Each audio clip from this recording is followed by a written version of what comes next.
It's 1984, and there's something in the air. You can feel it in record stores, on the radio, and on MTV.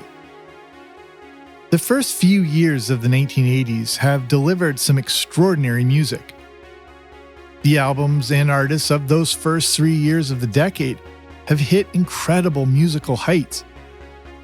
From AC/DC to Def Leppard and Madonna to Michael Jackson, the albums of the 80s seem like they couldn't get any more epic. But this is 1984, and you haven't seen anything yet. I'm Jamie Logie, and this is Everything 80s, a podcast that looks back on a decade that forever changed the way we dress, consume, and connected. And today, we revisit 10 classic albums that are now, as of the year of this recording, 40 years old.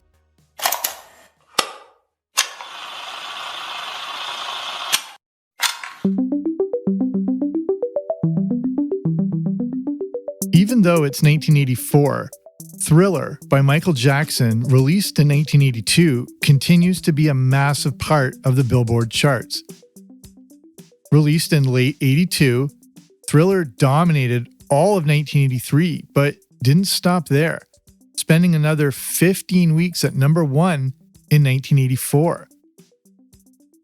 Even though it was a few years old, sales of Thriller seemed to only just be getting started. The March 17th edition of Billboard magazine reported that Thriller had now passed Saturday Night Fever as the best-selling album of all time. In the US alone, they report that Thriller has sold 19.4 million copies and 30.9 million worldwide. And that creates a very unique year in the history of music. Usually, the Billboard Top 200 album charts are made up of many albums spending time at the number 1 position. For example, in 1982, 11 different albums spent time at number 1. Or in 1986, when a good 15 or so held the top spot. In 1984, there were just 5 number 1 albums. This was the fewest in the history of music, and shows how dominant those albums were. The charts of 84 were dominated by Thriller from 82, and also Sports by Huey Lewis, which came out in 1983. The remaining 3, which come from 1984, we'll get to shortly.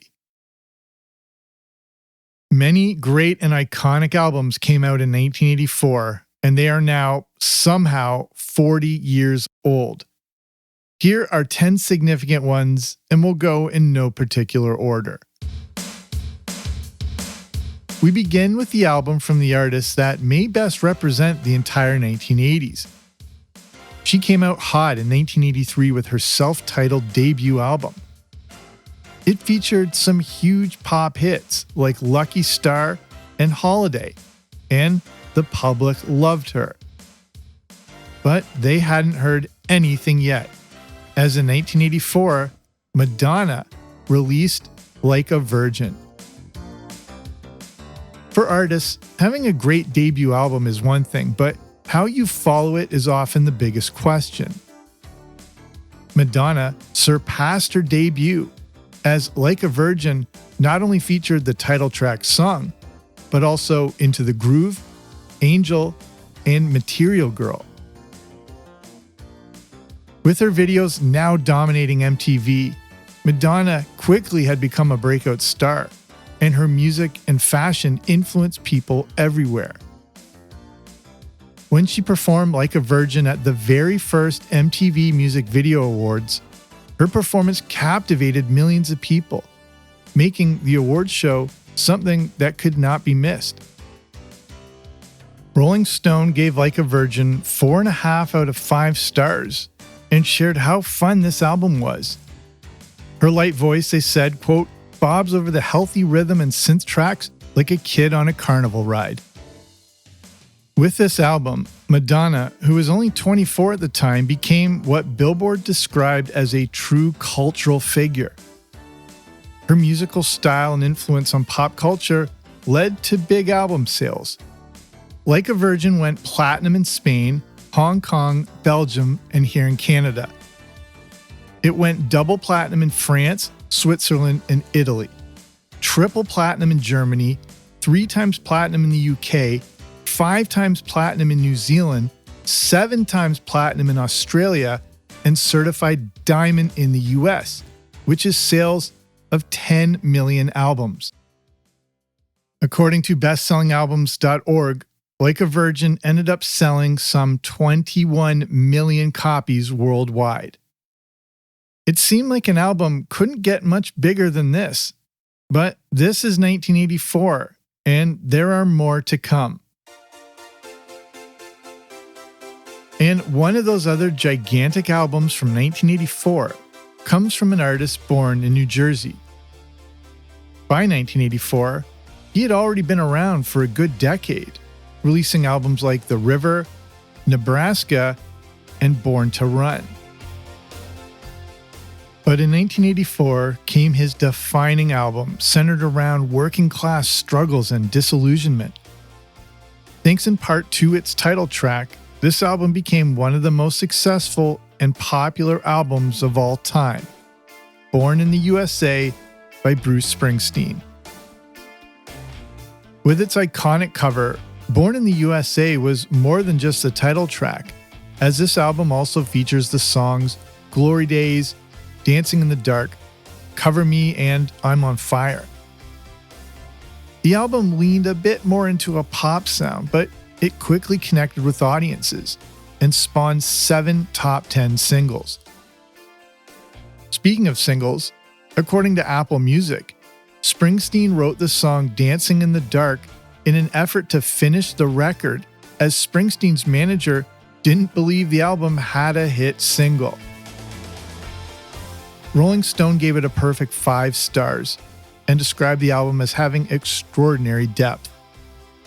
Born in the USA hit number 1 in Australia, Austria, Canada, Germany, New Zealand, Norway, Sweden, Switzerland, the UK, and number 1 on the Billboard Hot 200 in the US. Sales-wise? Okay, here we go. Platinum in Belgium, France, Italy, and Mexico. Double platinum in Finland and Germany. Triple platinum in Denmark, Switzerland, and the UK. Not surprisingly, it was a gigantic success in the US, going 17 times platinum. But this is where it gets interesting. Here in Canada, it went diamond, which is sales of 1 million albums. According to the Canadian Recording Industry Association, up to this point in 1984, there had only been 8 albums ever certified diamond. But down under, this album exploded. In Australia, it went 14 times platinum and 17 times platinum in New Zealand. Going platinum in these countries means fewer album sales than in the US, but the point is how far and wide Born in the USA spread. For example, take the population here in Canada in 1984, and 1 in every 25 people bought Born in the USA. In Australia, around 1 out of every 15 people in the country would have owned this album. When all the dust settled, we're looking at sales of around 30 million albums worldwide. Surprisingly, Born in the USA only spent 4 weeks at the number 1 spot on Billboard in the US. But that's because of another gigantic album that we'll get to a little later on. We move from the sounds of pop and rock to the other extreme, heavy metal, and the second studio album from one of the most important bands in the history of the genre, Metallica. In 1984, they released Ride the Lightning.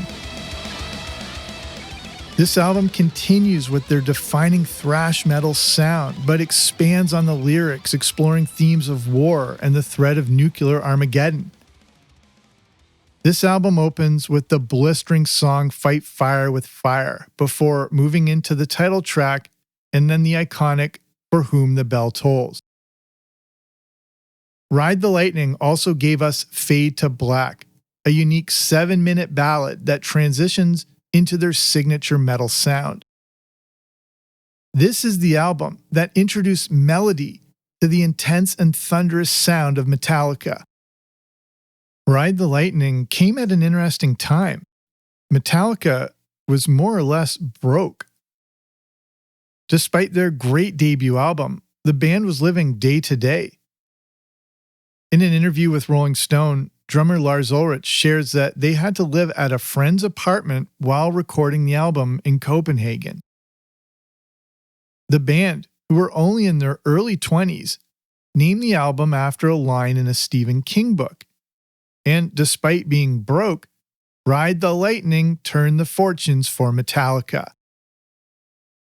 The album ended up being certified 6 times platinum in the US, triple platinum in Australia, double platinum in Denmark, and platinum in Canada, Poland, Germany, and the UK.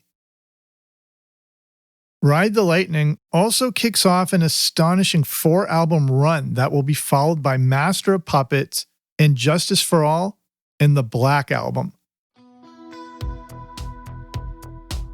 We move from the thrash metal of Metallica to an album that is equal parts pop, rock, and R&B.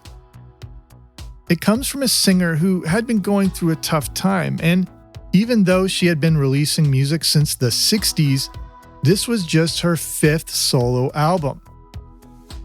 Her real name was Anna Mae Bullock, but the world knew her as the Queen of Rock and Roll, and in May 1984, Tina Turner released the album Private Dancer.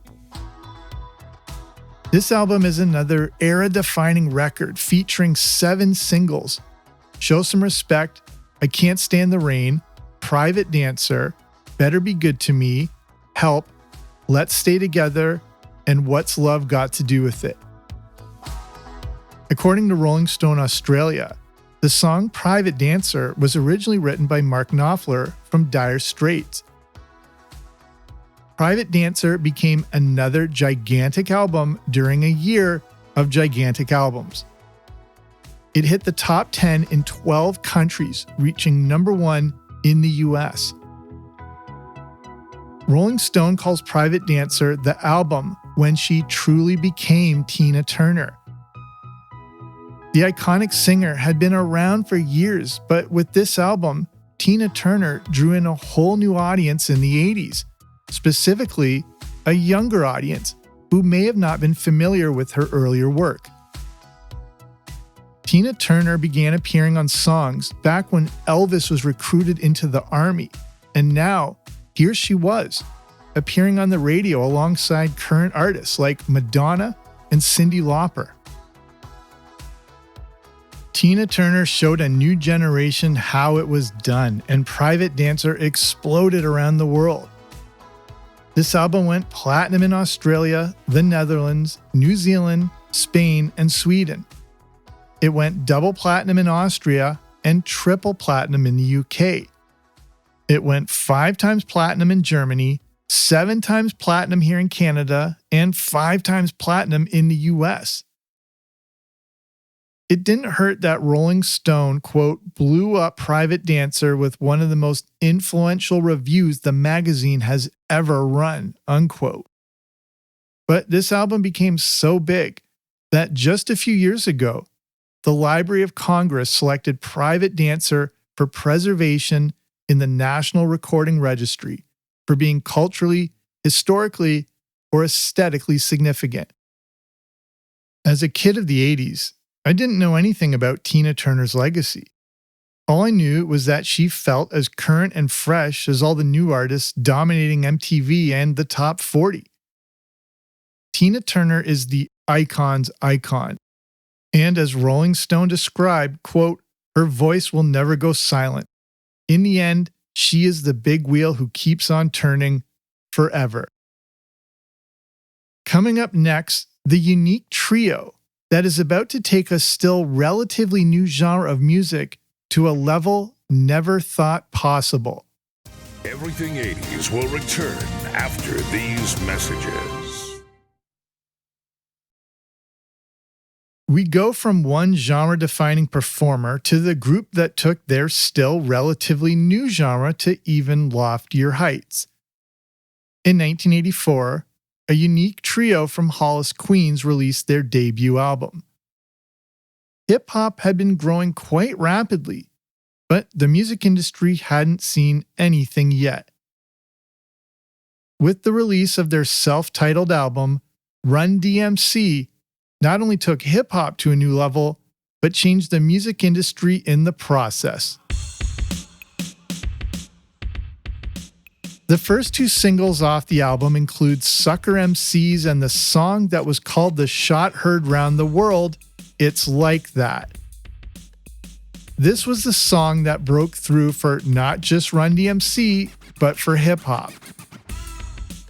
In their 2009 Hall of Fame induction essay, Alan Light compares It's Like That to genre-changing songs like I Want to Hold Your Hand by the Beatles and Smells Like Teen Spirit by Nirvana. It's Like That was the announcement that Run DMC was here and a new era in hip-hop was beginning. The album also featured a unique new sound. On the song Rockbox, the group mixed hip-hop with rock music and redefined two genres. Rockbox was also the first hip-hop music video to play on MTV, and the album itself was the first hip-hop album to go gold. Run DMC was only just getting started, but their debut album from 1984 remains one of the most important ever made.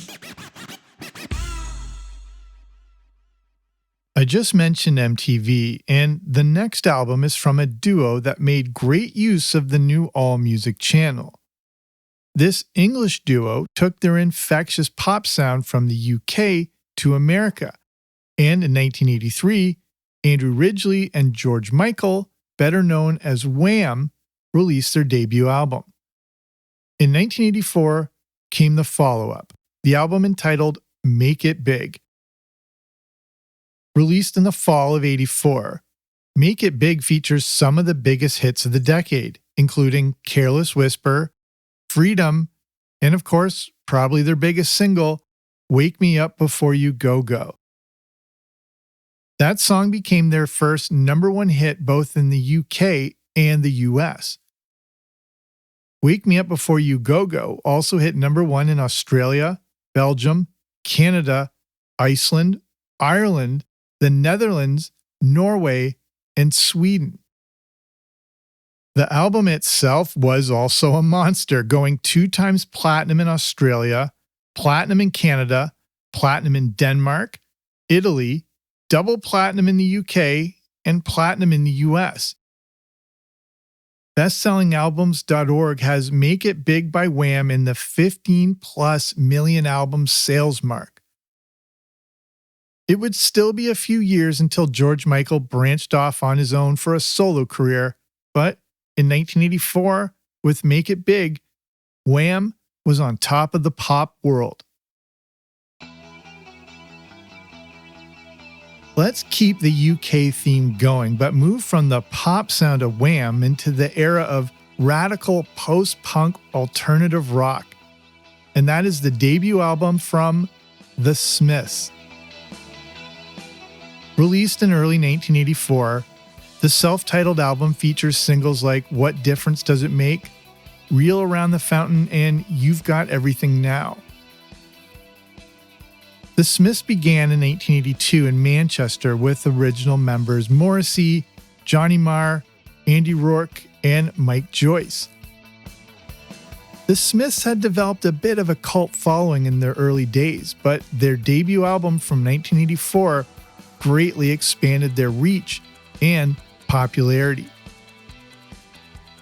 Whereas a band like Wham! Was pure pop and bright and shiny, the Smiths were the opposite, both in their sound and presentation.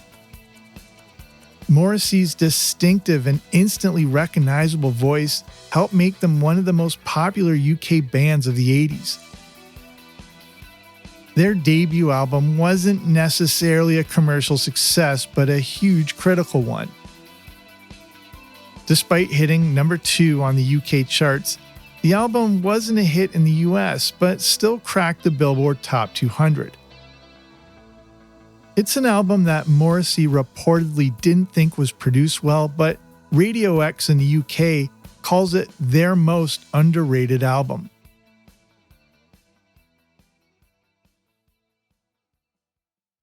And right now, I need to transition from the UK to the Great White North, and the album by one of the defining Canadian musicians of all time.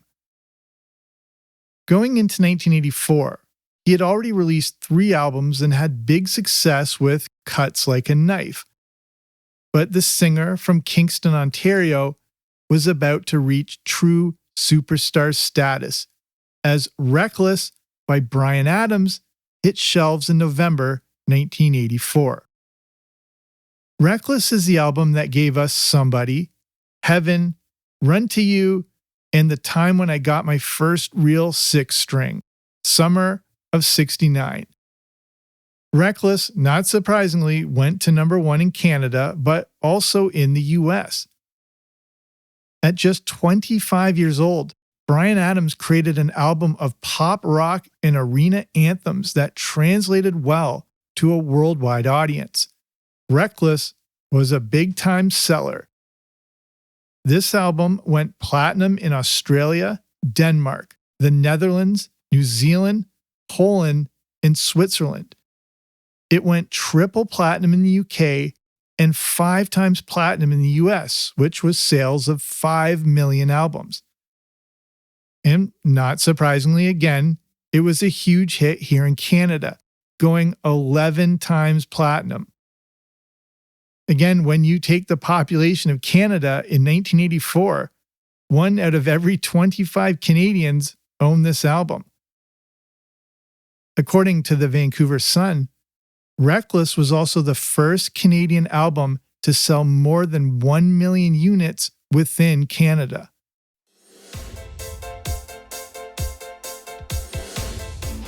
Next is one of the definitive rock bands that has created songs that continue to play in sports arenas to this day. But they're also the band that has had a tumultuous existence. Formed in the 1970s, they released their self-titled album in 1978 and a follow-up to it the next year. As the 80s began, they released 3 more albums and found breakout success. But 1984 became a pivotal year in the history of the band, as it was the last year before lead singer David Lee Roth quit the band and Sammy Hagar took over. In 1984, the album called 1984 by Van Halen gave us some of the biggest rock songs of the decade. This is the album that features the songs Hot for Teacher, Panama, and the iconic song Jump. The straight driving, guitar-driven sound of Van Halen had already been a huge part of the rock music scene, but by adding instruments like synthesizers, the band further elevated their definitive sound. This made 1984 a unique album, as on a song like Jump, Van Halen leaned into the synth sound to drive the song as much as the guitars. Jump would also be the band's only number 1 single. At just 33 minutes long, the synth sounds continue on songs like I'll Wait. We also get one of the all-time best openings to a song, the 30-second long drum intro for Hot for Teacher, which is so blistering it sounds like a motorcycle revving.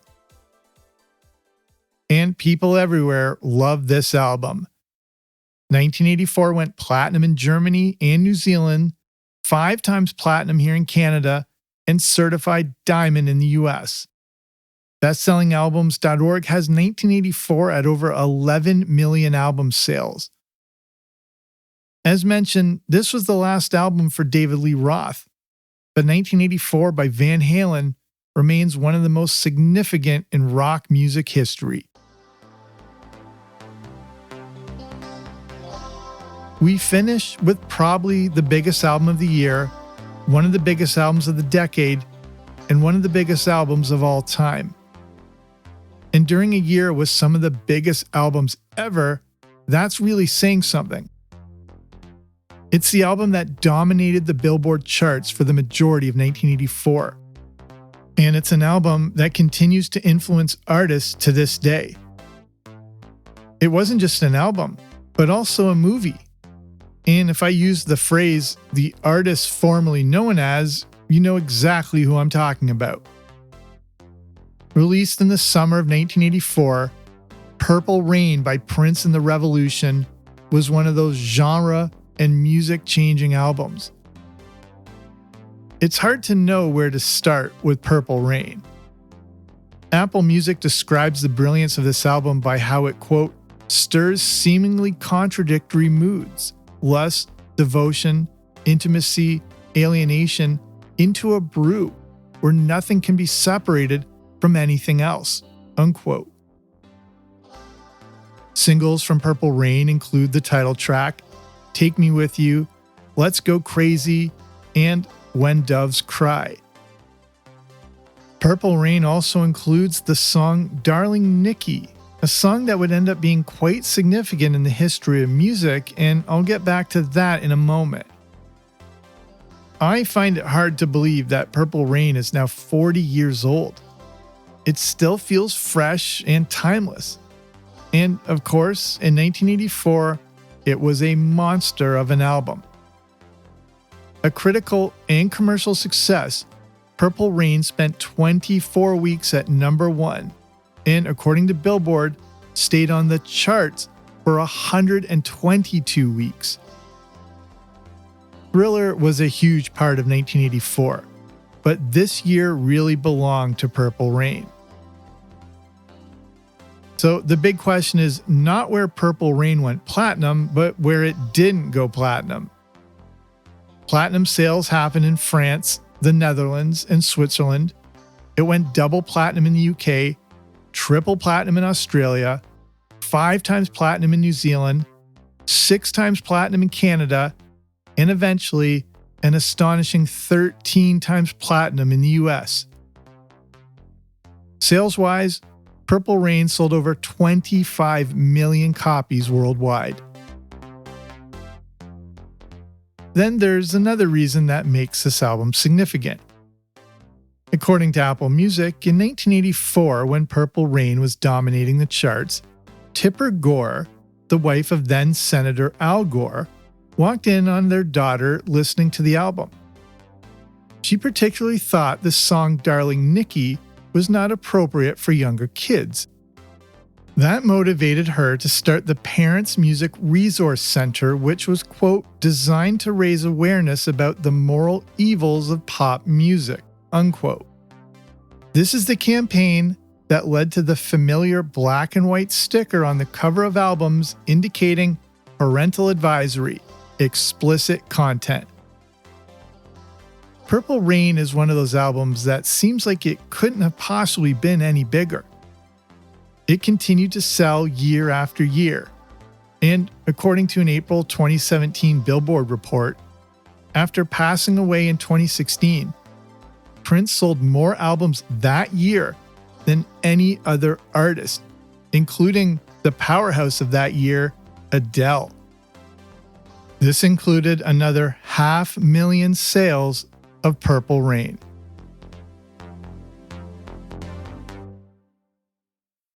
At the start of the show, I mentioned how unique 1984 was in the history of music, as it had the least amount of number 1 albums. And that's just because the albums in the Billboard Top 200 were some of the biggest in the history of music. Thriller began the year at number 1 for 15 straight weeks. It was finally dethroned by an album that deserves an honorable mention, but differs from these others because it was a soundtrack, Footloose. With songs like the title track and Let's Hear It for the Boy, the Footloose soundtrack was the one that finally dethroned Michael Jackson and stayed at number 1 on Billboard for an impressive 10 weeks. The Footloose soundtrack was finally knocked off by Sports by Huey Lewis and the News, which only spent 1 week at number 1 before Born in the USA took over. Bruce Springsteen's iconic album may have lasted at number 1 for more than 4 weeks if it wasn't for Purple Rain, which, from the beginning of August to the end of 1984, was the number 1 album on the charts. An amazing 22 weeks, which carried into another 2 more weeks at the start of 1985.